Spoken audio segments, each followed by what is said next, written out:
結果出咗，冇咩大問題，冇任何腦血管病或者中風嘅跡象，亦都冇腫瘤。謝天謝地啊！不過我比較擔心嘅係我俾你嘅記憶力測試，你有少少記憶障礙，而且你嘅認知功能水平都有衰退嘅跡象，呢啲係同你嘅年紀唔符合㗎。我諗你應該要做返個 PET scan 靜止掃描，佢同 MRI 有啲相似嘅，但係佢可以俾到一個分子層面嘅分析你。我知道乜嘢係靜止掃描，但係你想揾咩答案？我想睇下個結果係咪同腦退化症相符，因為你呢個年紀其實唔應該有呢個情況，非常之罕見嘅。但係你嘅病徵的確符合。係咧，我之前叫你打個近親過嚟㗎。我冇呢個需要。OK， 但係你下次一定要知道嗎？增加乙內啡肽嘅內源性水平，到而家仲未證實到可以降低遠距離細胞嘅轉移性發病率。真係弊。係啊，我哋都研究咗咁多個月啦，乙內啡肽對小細胞嘅活動似乎都冇乜影響。細胞因子有冇反應啊？都有少少嘅。唉，由頭嚟過啦。啊，係啦，17號晚咧，我哋喺咪度啊？Philip 同達 N 今個星期末咧就會上呢個鎮玩嘅。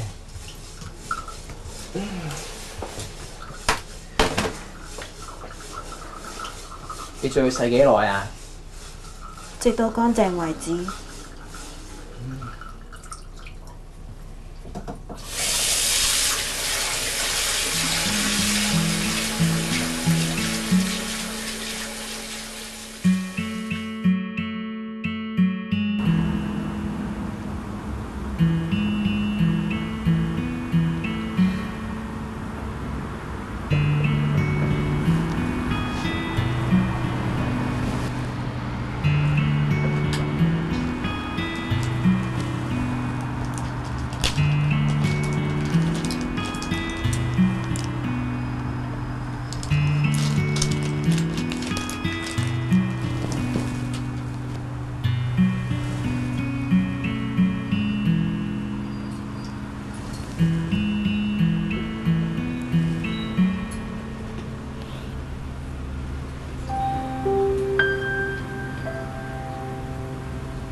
John，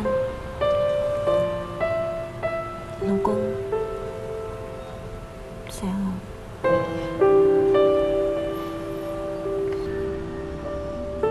你點啊？唔係啊，我有嘢要同你講。講乜嘢啊？我有病。咩？點解咁講啊？我睇咗神經科醫生。咩話？你睇神經科醫生？點解啊？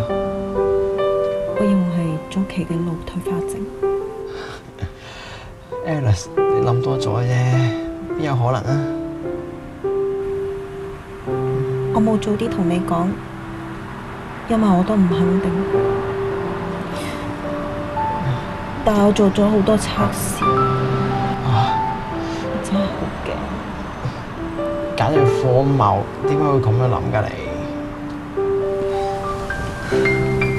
冇幾耐之前，我喺校園跑步嗰陣，蕩失路，我忘記咗約會，又唔記得填字。唉，老婆，每個人都有唔記得嘢嗰一刻㗎啦。呢啲真係年紀大嘅徵兆嚟嘅啫。好似我咁啊，早排都唔記得葡萄糖點樣寫啊！冇諗咁多啦，好冇？唔係啊，我情況你都好突然。咁到而家都未確診啦，係咪？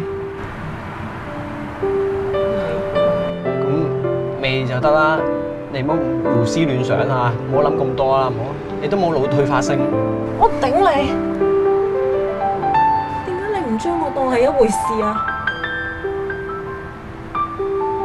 我知我自己嘅感覺，我知我自己嘅感覺啊！我覺得我個腦開始壞死啊！而我一生努力經營嘅，好似付諸流水，一去不返。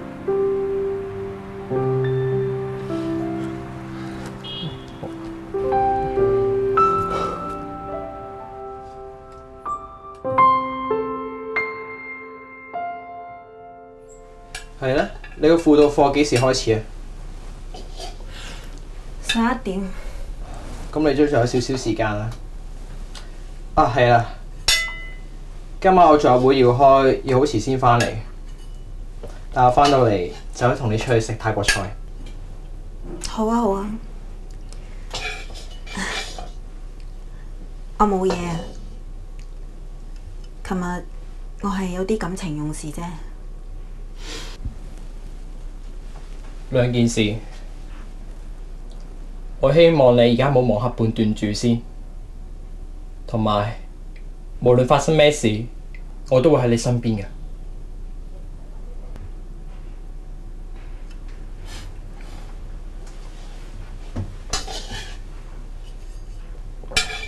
我哋可以喺呢個位置清楚咁見到乙型澱粉樣蛋白係非常之高嘅。我諗呢個積聚已經維持咗幾年㗎啦。但係老人嘅澱粉樣蛋白都高，但認知能力就好正常，係咪？係，但係 Alice 佢咁年輕，其實呢啲情況真係非常之罕見。我都讀過腦退化症已有嘅症狀，都會導致高嘅澱粉樣蛋白㗎。係，但係 Alice 嘅臨床症狀已經證實咗係腦退化症。唔係所有嘅症狀都要做基因測試嘅咩？ John，等一等啊，唔該。其實對於咁早出現嘅病例，我哋都會建議你做返一個早腦突變嘅檢查。我諗呢個對於家族遺傳嘅腦退化症嚟講係一個好重要嘅指標嚟嘅。如果你哋係需要嘅，我哋可以推薦返一個遺傳病嘅專家。咁即係話，我嘅仔女都會受到影響。冇錯。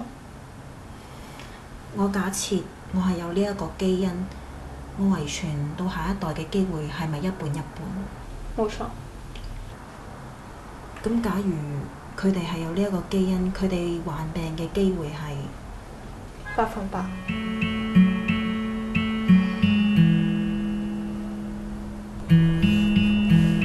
係美育醫務所，佢哋出年春天就會開業，我會帶埋自己成天人過去。你想我哋搬去明尼蘇達嘅羅卓特，對我哋嚟講係一個全新嘅挑戰。我覺得你中意嗰度。我認識嘅一切都喺度。Anna、Tom 同埋佢哋嘅 BB 打算嚟到訪啊！搭飛機2粒鐘就到。我哋好似以前咁樣呢，成日一齊見面。你知唔知啊？佢哋啱啱先通知我㗎咋，都未正式請我。機會難得啊！佢哋有全世界最頂尖嘅醫療科技，我唔想放過呢個機會。我知道，我明白工作係好重要，我都好掛住工作。不如咁，你叫佢哋1年之後先俾你開工啊！而家唔係學術界，都好難請到1年假。但係喺呢個時候要搬，我想講咩呢？無論點樣，我都會同你喺埋一齊㗎，好冇？咁你唔會放假？我冇可能請到1年假，財政上都唔可以啦。而家知邊個知道我哋會將來會點啊？就係咁，就係咁。做咩啊？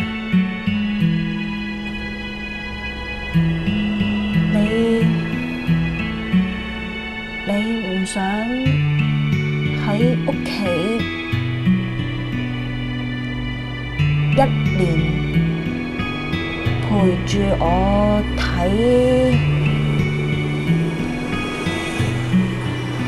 我冇講過。你冇需要講。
Alice， 你喺度做乜嘢啊？我揾唔到啊！揾咩啊？我揾唔到我部電話啊！而家3更半夜㗎啦。唔係啊，部電話好重要啊！佢聽日8點就會響，跟住就會問我一啲問題，我一定要揾到佢㗎。聽日幫佢揾，我聽日幫佢揾好冇？一定要揾到佢。我聽日幫佢揾，我聽日幫佢揾啊！我聽日幫佢揾好冇？幫我啊！我一定聽日幫佢揾翻好冇？你而家同我上床瞓好冇？好唔好啊？我一定會幫佢揾翻。